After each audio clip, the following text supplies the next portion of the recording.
Yo, yo, yo, what is ooh? It's your girl Jay, the High Priestess, back at it again with the Sagittarius season 2025 astrological reading update video shit we be doing. I know this thing is late. Y'all already know. I'm evolving. um Moving has been really time consuming and fun and beautiful, and I love it so much. And um y'all know I'm ruled by Mars, and Mars is in Sagittarius, the sun is in Sagittarius. um Things are livening up, finally back in a fucking fire season, and the spirit is hot like the tea. And in Sagittarius season this year, I feel like we get lots of new inspiration. There's like expansion by way of travel.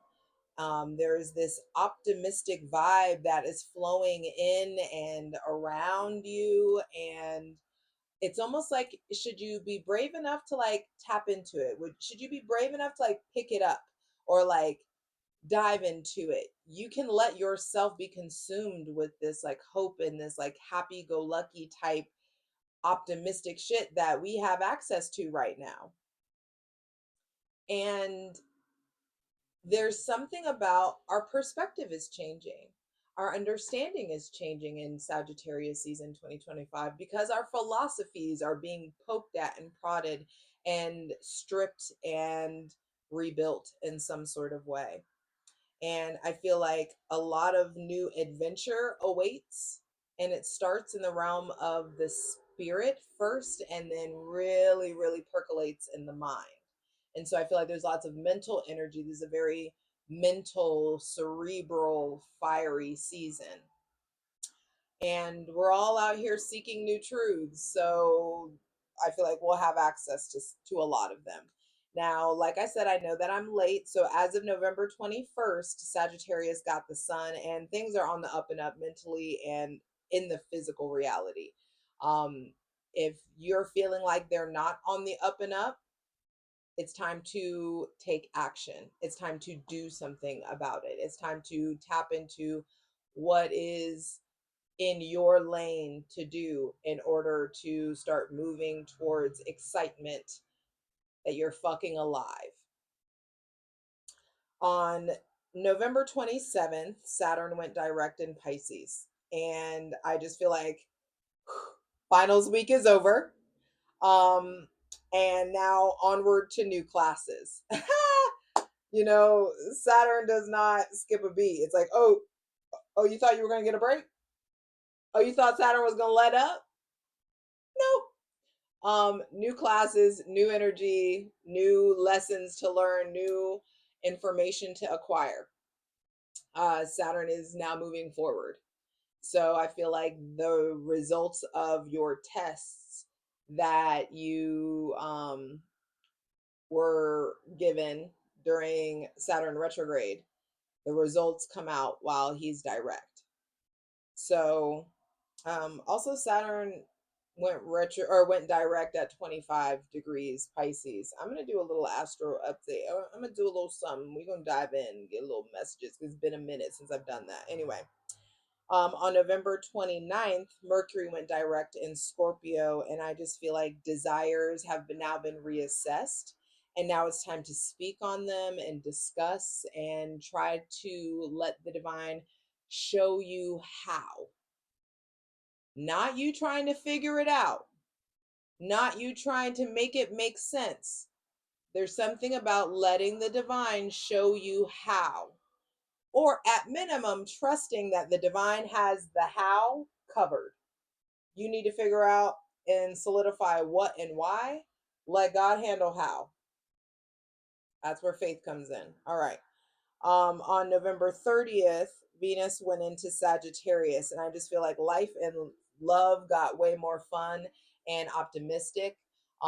There could be a lot about you like attracting in people that are poking at your understandings, your beliefs, your current programming.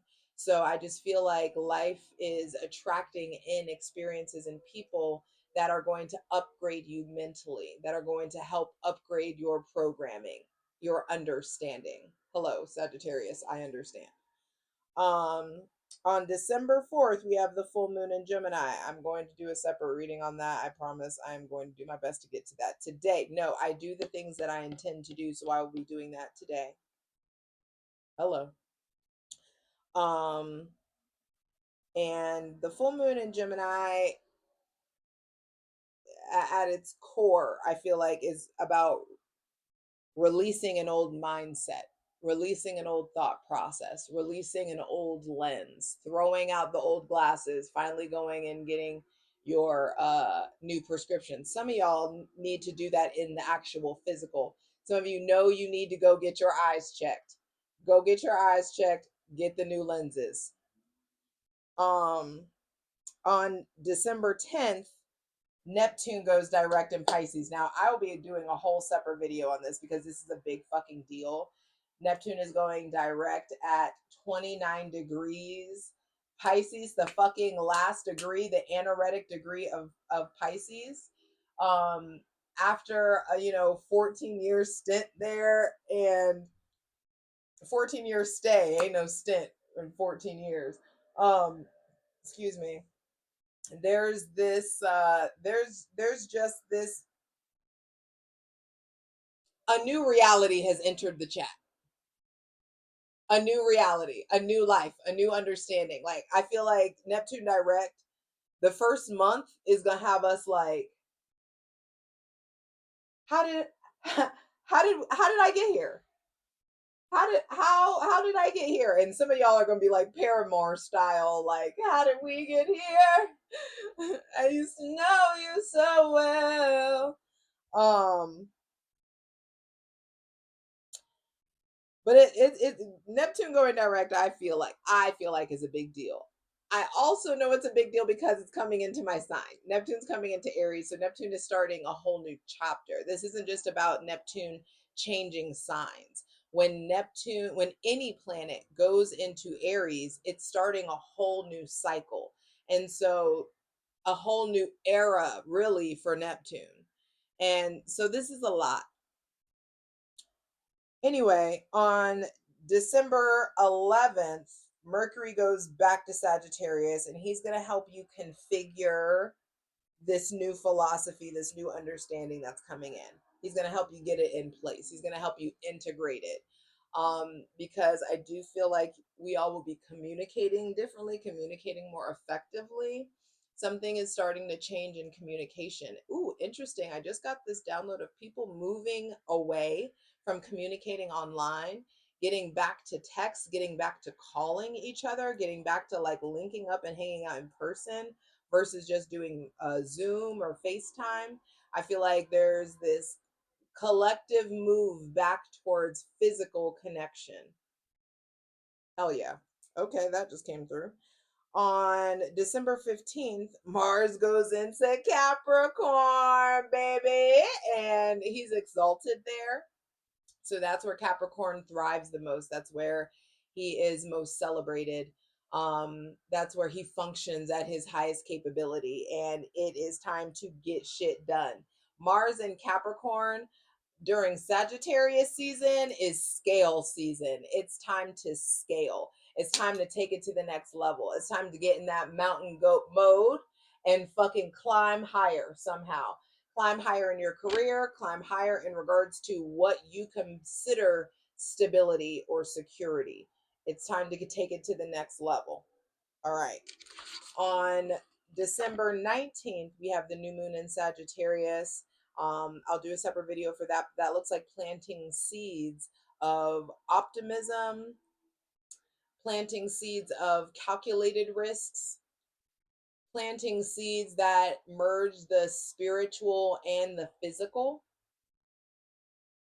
There could be just something about starting, like, it could be as simple as starting to work out again. It could be simple as I'm going to start taking better care of my physical body. It could be as simple as I'm going to start reading every day, or I'm going to start a new series, or I'm going to do,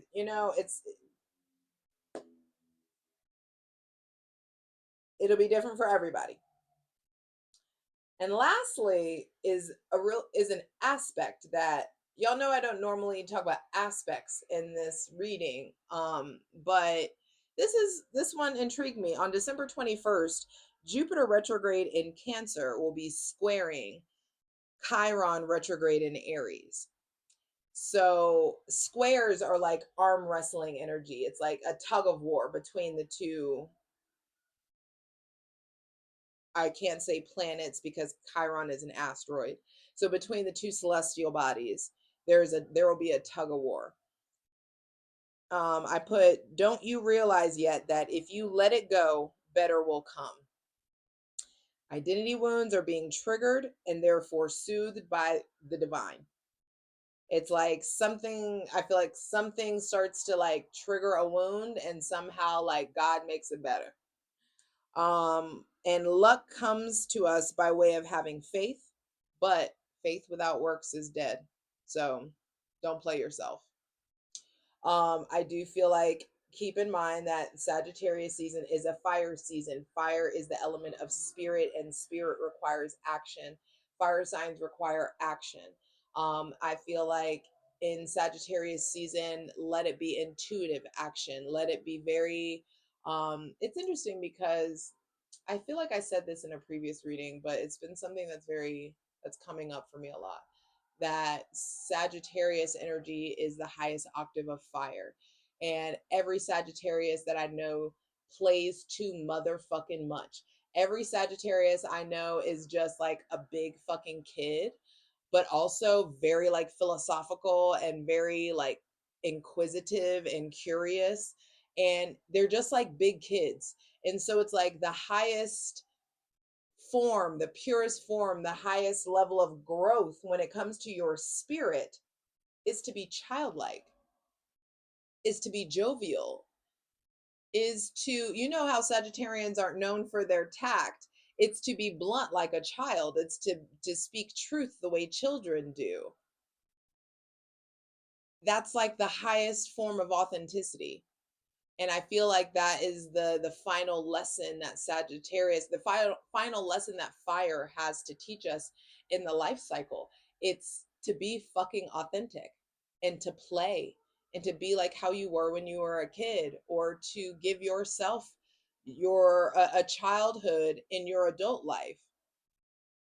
There's something there. There's something deeper. There's something more that I want to keep peeling back the layers of, but I feel like Sagittarius season is a season of fuck around and find out. And I wish you that. I wish you the audacity to fuck around and find out. I love you. You got this. It's motherfucking remote.